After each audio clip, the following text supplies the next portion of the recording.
इस दुनिया में हजारों ऐसे लोग हुए हैं जो कि बहुत सफल हुए हैं। हम हजारों को छोड़ते हैं, कुछ चुनिंदा लोगों को लेते हैं, जैसे Bill Gates, Albert Einstein, doctor APJ Abdul Kalam, Steve Jobs, Arnold Schwarzenegger, Michael Jordan, Henry Ford, Richard Branson, कई सारे लोग हैं। कैसे सोचते हैं ये? क्या माइंडसेट होता है इनका?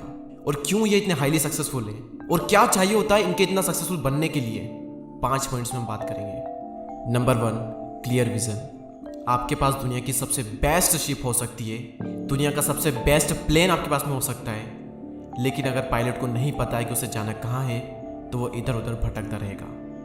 वो खूब मेहनत तो करेगा लेकिन उसे अंत में कुछ नहीं मिलेगा। सबसे जो की पॉइंट है ना इतना हाईली सक्सेसफुल होने का, वो यही है क्लियर विजन। लाइफ में एक गोल के होने से भी ज़्यादा ज़रूरी है एक क्लियर गोल होना या फिर एक क्लियर विजन होना। जब हमें मंजिल का पता होता है ना तो फिर चलने में बहुत ही मज़ा आता है।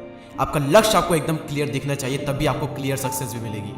पता है लोग भटक क्यों रहे हैं? ना चाहते हुए भी वो ऐसी ऐसी चीज़ें कर रहे हैं जो कि वो नहीं करना चाहते लेकिन ऑटोमेटिकली कर जाते हैं। कोई इंसान नहीं चाहता कि वो दिन भर फ़ोन चलाता रहे, कोई नहीं चाहता कि उसका टाइम वेस्ट हो, लेकिन कर जाते हैं। क्यों? क्योंकि उन्हें नहीं पता कि उन्हें एग्जैक्टली करना क्या है।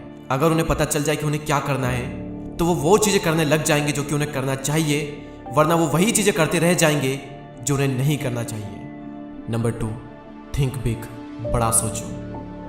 इंग्लिश में एक बहुत ही अच्छा कोट है, shoot for the moon, even if you miss you will land among the star. आप चांद पर निशाना लगाओ, अगर आप चूक भी गए तो तारों पर तो पहुंच ही जाओगे। बड़ा सोचो तो सही, अगर आपने जो सोचा आप वहां नहीं भी पहुंच पाए तो आप वहां पर तो पहुंच ही जाओगे जहां पर पहुंचना लाखों लोगों का सपना है। देखो, इंसान के पास में हर बार चॉइस होती है कि या तो कुछ बड़ा सोचो, बड़ा करो और बड़ा बनो, या फिर कुछ छोटा ही सोच करके छोटा करो और छोटा ही बनो। चॉइस आपके हाथ में है। दुनिया में कोई भी हाईली सक्सेसफुल हुआ है तो उसकी थिंकिंग हमेशा बड़ी रहती है। तो बड़ा सोचो, बड़ा करो और बड़ा बनो। नंबर 3, ऑब्सेशन फॉर गोल। अब आपने बड़ा सोच लिया है, आपका जो विजन है वो भी क्लियर है, लेकिन उस गोल को पाने के लिए आपके अंदर जुनून ही नहीं है, पैशन ही नहीं है आपके अंदर, आप पैशनेट नहीं है उस गोल को लेकर के, तो आप हमेशा किसी के दबाव में आकर जबरदस्ती काम करोगे। थॉमस एल्वा एडिसन 999 बार फेल हुए। इतना फेल कोई कैसे हो सकता है? 2-3 बार में तुम्हारी जान निकल जाती है। पेशेंस था कुछ डिस्कवर करने का, जुनून था। जुनून होता है ना तो कितनी भी बार हम फेल हो जाएं फर्क नहीं पड़ता। जुनून ही होता है जो कि हमें बिना अलार्म के सुबह जल्दी उठा देता है। जुनून नहीं है ना आपके अंदर किसी चीज़ को करने के लिए तो सिंपल से सिंपल चीज़ भी आप नहीं कर पाओगे। लेकिन जब जुनून होता है ना तो मुश्किल से मुश्किल काम भी आप बड़ी आसानी से कर जाते हो। जुनून चाहिए। Number 4, work hard in the right direction. Obviously successful होने के लिए स्मार्ट वर्क चाहिए, लेकिन smart work requires hard work and hard work in the right direction.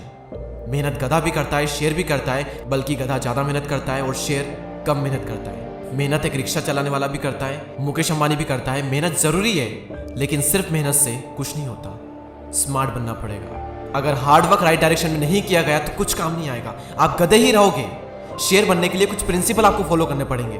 आपकी फील्ड में जो भी इंसान स्मार्ट तरीके से सफल हुआ है उसे स्टडी करो and be a smart, not only a hard working person. Hard work करो लेकिन स्मार्ट वे में करो। Number 5, sweat behind the scene. Behind the scene पसीना भाव। जो किसी को नहीं दिखता वो खुद को और भगवान को दिखता है। सक्सेस तो पूरी दुनिया देखती है, लेकिन उसके लिए हमें कितना तपना पड़ा, कितने पापड़ हमने बेले, वो कोई देखने नहीं आएगा, कोई भी नहीं। उसेन बोल्ट जब ट्रेनिंग कर रहे थे और भागते भागते बहुत ज़्यादा थक गए थे, तब उनसे पूछा गया कि क्या यही रियलिटी है? कंपटीशन जो है वो रियलिटी नहीं है? तब उन्होंने कहा कि असली जो काम होता है वो बिहाइंड द सीन होता है। कंपटीशन तो बहुत आसान है, असली काम तो यहीं पूरा होता है। 100 मीटर की रेस को उसेन बोल्ट 9.58 सेकंड में कंप्लीट कर लेते हैं, लेकिन वो 9.58 सेकंड के लिए कितने साल ट्रेनिंग करनी पड़ती है वो कौन देखता है? और वहीं से तो स्पीड मिलती है। मेहनत जो होती है ना वो अकेले में होती है, कोई नहीं देखेगा आपको, और जो देखेगा वो भी आपकी केयर नहीं करेगा। और क्यों करेगा? लेकिन आपको अपनी केयर करना पड़ेगी। तो बिहाइंड द सीन पसीना बहाओ। एक कोट है जो कि मुझे बहुत पसंद है, मेहनत इतनी खामोशी के साथ करो कि आपकी जो कामयाबी है वो शोर मचा दे। ऐसे ही और वीडियोस को देखने के लिए सब्सक्राइब करके बेल आइकन को प्रेस करें। Thank you so much.